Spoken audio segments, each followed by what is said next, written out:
แต่ก่อนตัวเองก็เคยจอยเนาะแล้วมา4-5 ปีนี่ก็เลยปล่อยตัวตุ้ยขึ้นแล้ววันนี้ตุ้ยขึ้นมันก็เฮ็ดให้เฮาอยู่ยากเนาะก็ฮู้ตัวว่าเฮาอยู่ยากแต่เฮาก็เฒ่าเฮาก็มีอายุหลายแล้วหันนะเรื่องการที่ว่าลดอยากลดนี่มันก็บ่แม่นของง่ายสำหรับเฮาเพราะว่าเฮาก็อยากให้เฟิร์มอยากให้ดีขึ้นนะบัดนี้เรื่องกิจวัตรประจำวันของเฮานะก็คือเฮาเป็นห้องประธานอยู่โรงแรมส่วนหลายแต่ละมื้อเฮาก็นั่งอยู่ออฟฟิศแดแล้วก็ย่างเบิ่งพนักงานแผนกนั้นแผนกนี้หรือว่าเวลามีกองประชุมมีหยังเฮาก็ย่างมีหยังเบิ่งแล้วเขาเจ้าแหละบางมื้อใดรับแขกว่าสิเฮาก็ได้เทคแคร์แขกก็ถือว่าได้ย่างหลายน้อยนึง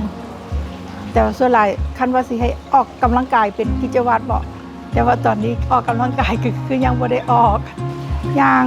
แต่ละมื้อละภายในโรงแรมบางเทื่อก็ได้ขึ้นลงบันไดมันอย่างซี่นี่แหละก็ถือว่าใช้ชีวิตปกติบ่ได้นั่งติดตัง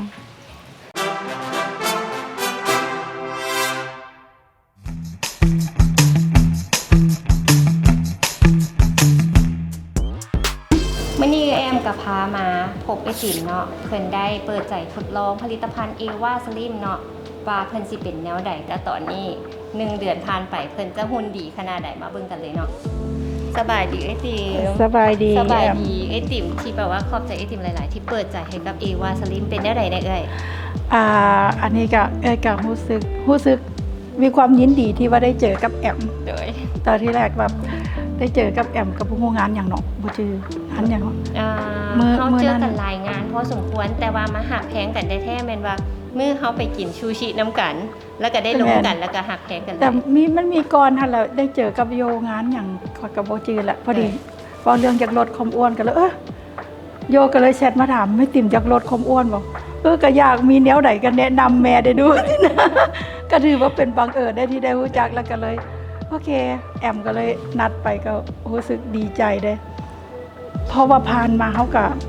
เคยทดลองกับทุกอันเท่าไหร่บางอันแล้วบักเพิ่มขึ้นตลอดน้ำหนักจึงหอด80แอมเป็นคือไอติมเพราะว่ากินผลิตภัณฑ์อื่นแล้วมันบ่ได้เบิร์นมันบ่ได้เผาค่ะแต่ว่าตัวนี้หนากรที่จะออกมาให้น้องๆหรือว่าเอื้อยมาทดลองนี่นะแอมกับแม่แอมนี่นะทดลองก่อนเกือบเป็นครึ่งปีได้เลยก่อนหน้านั้นติมสิเห็นหุ่นแอมบ่ได้คือจังซี่เนาะทุกคนเบิ่งแล้วก่อนลาสิฮู้ว่าแอมหุ่นขนาดใดเนาะก็จนบ่จืดเพราะว่ามาไปซี่ก็ว่าก็บ่จืดแล้วก็มื้อนั้นเฮาก็ไปถือว่าเฮาก็ไปกินข้าวกันเนาะแล้วแอมก็เอามาให้ทดลองค่ะก็โอเคแบบว่าทดลองมื้อแรกตื่นมาก็กินตอนเช้าเฮาตื่นมาก็กินแล้วก็รู้สึกว่ามันมันบ่เฮ็ดให้เฮาเมื่อยหรือว่าเป็นน้ำเอื้อยแข็งแรงบ่เฮาบ่เฮ็ดให้เฮาเมื่อยแล้วก็บ่เฮ็ดให้เฮาหิวจากเมื่อก่อนสิเป็นคนมักกินแบบหิวตลอดจุกๆจิกๆกินได้ตลอดเวลาเพราะว่ามันก็รู้สึกมันหิวมันก็บ่มันความหิวของเฮามันต้องความต้องการเท่าหลายแต่ว่าระบบเผาผลาญมันบ่มีโอเคแล้ววันนี้วันเฮามากินตัวนี้ก็เฮ็ดให้เฮาแบบความยากของเฮาถือว่าลดลงหลายจากที่แรกถือว่ากินมามื้อที่แรกปุ๊บแล้วกินไข่ใส่เนาะ3หน่วยกินไข่ต้มได้3หน่วยอยู่กุมเป็นหมดมื้อซึ่งแต่ก่อนมันเป็นไปบ่ได้ไข่3หน่วยก็เอาคนบ่อยู่แล้วฉะนั้นคือการดีแม่นอันนี้ก็รู้สึกว่ามันก็ดีเนาะวันนี้เฮากินมารู้สึกว่ากินมาประมาณ2 อาทิตย์เนาะแอมให้ร้อน2 อาทิตย์ก็ก็ถือว่าเบาลงหลายได้ถือว่าเบาลงหลายอีหลีก็ถือว่าพอใจซึ่งว่า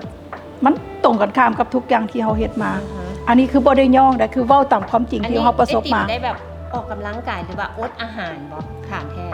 คันว่าออกกำลังกายบ่ถือว่าบ่ได้ออกเลยมีแต่เฮ็ดเวียกปกติอดบ่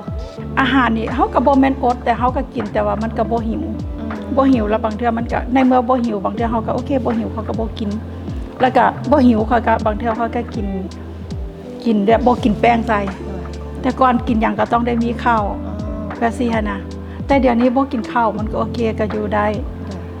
จะก็คิดเบิ่งบางเทื่อตอนสวยเฮ็ดเวียกไปเฮ็ดเวียกมาลืมกินข้าวขึ้นออกมา 3-4 โมงก็บ่ทันกินข้าวที่แอมถามเพื่อว่าทานผู้ชมเขาเจ้าสิเบิ่งว่าเฟกกันบ่2พี่น้องคู่นี้อยากขายผลิตภัณฑ์บ่แต่แอมบอกเลยว่าแอมสิยังบ่เปิดขายตัวนี้เฮาจะลองไปนํกันจนกว่าว่าหุ่นไอติมสิดีทานไป1 ปีแอมจังสิเปิดผลิตภัณฑ์อันนี้นี่ถือว่าบ่ได้เฟกได้ถือว่าความจริงให้ฟัง แบบบ่ได้เฟกเพราะว่าเฮารู้สึกด้วยตัวเฮาเอง ได้ แต่ก่อนทุกคนไผก็สิเห็นหุ่นเอ้ยเนาะ ได้ ก่อนอื่นปุ๊บนุ่งเครื่องปุ๊บพุงมันสิออกมาเป็นแม่มารเลย เดี๋ยวนี้ถือว่าไปยิบสิ้น อันนี้คือสร้างย่องเลยล่ะว่าแอวจะมันลงบ่ทอดเดือนมันลงเป็นดิ้วถือว่าหลายได้ โดย แอลลงเป็นดิ้วเลยได้ก็ถือว่าแต่ว่าน้ำหนักนี่คือคอยจะบ่สั่งเถอะอยากให้มันเฮ็ดไปเรื่อยๆอยากให้ลืมขึ้นถึงน้ำหนักเป็นอย่างที่บ่สั่งแต่ว่าก่อนกินนั้นก็คือน้ำหนักก็มัน80กิโล โดย และแอลนี่38 39เดี๋ยวตอนนี้ลง37ก็โอเคได้ โอ้ย ก็ถือว่าดีใจได้ที่ว่าดีใจสุดที่ว่าแอลลงอย่างอื่นก็ยามันก่อน แสดงว่ามันคล้ายๆคือมันไปเฮ็ดให้ไขมันเฮามันกระชับเข้าแท้ได้ คืออันนี้น่ะได้มันสิไปละลายไขมันส่วนเกิดของเฮา เฮ็ดให้ห่างกายของเฮาทุกสัดส่วนค่อยๆแน่นเข้า แล้วขอโทษน้ำเวลาไปเข้าห้องน้ำอันที่บอดีอยู่ในลำไส้เฮาอยู่ในท้องเฮามันสิเบิ้นไปสังเกตบอกยางน้อยเดี๋ยวเหงื่อก็สิออกขนาดเราบ่ได้ออกกำลังกายได้คันออกกำลังกายแห้งสิลงแม่นก็คือการย่างการหยังกระซางหรือว่าอีหยังกระซางกิจกรรมของมันสิเฮ็ดให้ค่อยๆลงแล้วก็กระชับเข้าเฟิร์มเข้ามันสิเฟิร์มเข้าทุกๆสัดส่วนบ่แม่นแต่เฉพาะแอวอันนี้นี่คือเห็นได้ชัดเลยถือว่าพุงนี่ถือว่าลงหลายแต่ว่าแผ่นหลังต้นแขนสิค่อยๆคือกระชับเข้าสิสังเกตเบิ่งล้นว่าจากที่ใส่เสื้ออาซิฟิตแต่มามันจะค่อยลงน้อยนึงมันก็สิมีส่วนแหละแขนใหญ่ได้นะกับแก้มแถวนี้ก็ย้อยหลายตอนนี้กระซับขึ้นมันบ่ก็รู้สึกว่ามันแบบบ่ค่อยเป็นเนียงหลายนะก็ถือว่ามันในความรู้สึกของนี่ถือว่าพอใจบ่โคตรพอใจเลยว้าวขอโทษแบบว่าโคตรพอใจเลยล่ะเพราะว่ามันรู้สึกมันเห็นผลดีแล้วก็บ่เฮ็ดให้เฮาเมื่อยเพราะว่าธรรมดาสมมุติเฮากินเคยกินยาลดความอ้วนมาก่อนแต่ตอนก็ถือว่าตอนอายุยังหนุ่มเวลาเจ้ากินแล้วเฮ็ดให้เฮาเมื่อยแล้วโมโหเลยมันก็งุดยิดแล้วเนาะเฮาเมื่อยแบบเฮาเมื่อยแล้วก็แบบมันเมื่อยแบบลอยๆนะแต่ว่าอันนี้ก็คือเฮาสามารถเฮ็ดเวียกได้ปกติเวียกหนักไปสวนก็ไปหยังก็ไปแต่บ่เมื่อยแต่ที่สำคัญอยากให้กินข้าวตรงโมงหิวบ่หิวก็ต้องกินเพราะบางคนที่ว่าลองตัวนี้แล้วบอกว่าบ่หิวแล้วบ่กินขอบอกเลยถ้าเจ้าบ่หิวแล้วเจ้าบ่กินเจ้าสิเป็นสคิวข้าวแล้วเจ้าสิเมื่อยตัวนี้ก็ถือว่าก็กินแต่ไม่แต่อาจจะก่ายโมงไปน้อยนึงโดยแบบแล้วตอนแรงแต่ก่อนตอนแรงนี่สิมักพาลูกพาผัวไปกินเด้เนาะสิอยู่น้ำลูกน้ำผัวช่วงนี้ก็โอเคมันบ่หิวผัวส่วนไปกินก็โอเคเจ้าไปกินซะค่อยกินแล้วเพราะว่าเฮาก็ต่างว่าโอเคลดไปในโตในเมื่อบ่หิวเฮาก็บ่บังคับเฮานะแต่แนะนำให้กินนมเพราะว่าอายุเฮาเริ่มหลายละแคลเซียมมันสิลดแล้วเฮากินข้าวบ่ตรงโมงแล้วก็กินนมแทนประมาณนี้ที่จริงแล้วหันดาตามหลักว่ามื้อนึงเฮากินข้าว2คาบนะมันก็พอดีกับร่างกายของเฮาที่เฮาอายุหลายแต่ว่าเผอิญว่าตอนค่ำเฮาบ่กินก็ถือว่าเป็นการดีต่อเฮาเพราะว่ามันสิเฮ็ดให้ระบบลำไส้เฮาเฮ็ดเวียกได้ดีเพราะว่ามันบ่ได้ย่อยอาหารพักผ่อนนะมันตอนนี้ก็แต่ว่าหัน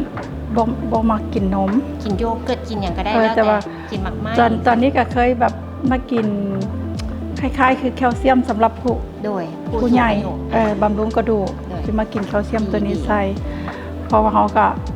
ตัวนี้คือแบบจังใดเขาก็ต้องกินอยู่แล้วเพราะเขาเริ่มเอามีอายุด้วยเนาะจังหน่อยสิ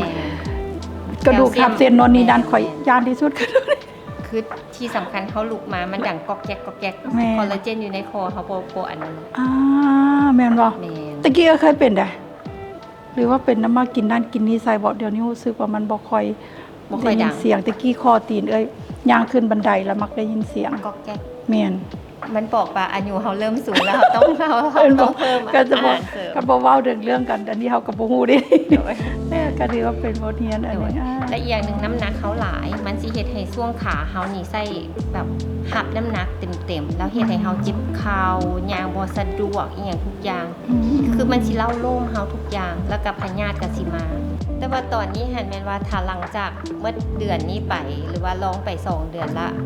แล้วเอ้ยยังสิสานต่อกับเอวาสลิมเฮาจนกว่าว่าหุ่นเอ้ยสิดีเลยบ่เอ้ย ตัวนี้นี่คิดว่าได้คันสมมุติว่าอีวาสลีให้โอกาสก็สิกินไปเรื่อยๆ อันนี้หันดีใจที่ว่าเอ้ยเข้ามาอยู่ในโครงการของเฮาเพราะว่าโครงการของเฮาเป็นที่แบบว่า อยากให้มีอาหารเสริมที่ว่ามีคุณภาพออกมาขายอยู่ตามท้องตลาดบ่แม่นว่าแค่เว้าปากเปล่าแล้วมันบ่ได้เป็นผลนั่นเลยเงินไผก็อยากได้แต่ว่าผลิตภัณฑ์ที่ดีเฮาก็อยากขาย แม่นั่นแหละเนาะ ขอบใจเอ้ยติ่มหลายๆที่บอกว่าจังแต่ก็ยังขอบใจที่ว่าเปิดใจให้กับเอวาสลิม เขาต้องได้เปิดใจอยู่แล้วแหละตัวนี้นะเพราะว่ามันเป็นผลิตภัณฑ์ที่ดี โดย บ่แม่นย่องได้ถือว่าดี โดยวันนี้น้องขอบใจเอ้ยหลาย ๆ เด้อที่ว่ามาห่วมแล้วก็มาให้น้องสัมภาษณ์ ยินดี ขอหักขอแพงน้องคนนี้เนี่ยเด้อ ยินดีและยินดีที่เลือกเอ้ยเด้อ โดยขอบใจเอ้ย เพราะว่าก็เห็นว่าได้ผลดี โดย ขอบใจหลายๆฉะนั้นผู้ใดที่ว่าคิดว่าอยากลดเนาะ โดย ก็ลองเข้ามาในโครงการตัวนี้เบิ่ง โดย ก็ถือว่ารู้สึกว่าดีเฮาเอาตัวเฮาเองไปบอนพิสูจน์เฮาบ่ต้องให้คนอื่นเว้าดอก โดย ตัวนี้ถือว่าโอ้ยภูมิใจเกินร้อย บ่แต่ตัวนี้ให้นะน้องทดลองก่อน6 เดือนก่อนน้องสิให้มาคนอื่นทดลอง เพราะว่าเฮาซิบปากเว้าบ่ทอตาเห็นเว้าอีหลีเอ้ย แม่น แล้วเฮาลองเฮาอาจสิลงคนเดียวบ่หรือว่าคนอื่นอาจสิบ่ลงสิน่ะเอ้ย แม่น เพราะว่าธาตุคนเฮามันบ่คือกัน แม่นนี่แหละตัวนี้แหละตัวสำคัญ โดย ถือว่าสำคัญก็ถือว่าโอเคนะวันนี้เนาะ โดยขอบใจ โอ เอ้ เค ยหลาย ขอบใจเลย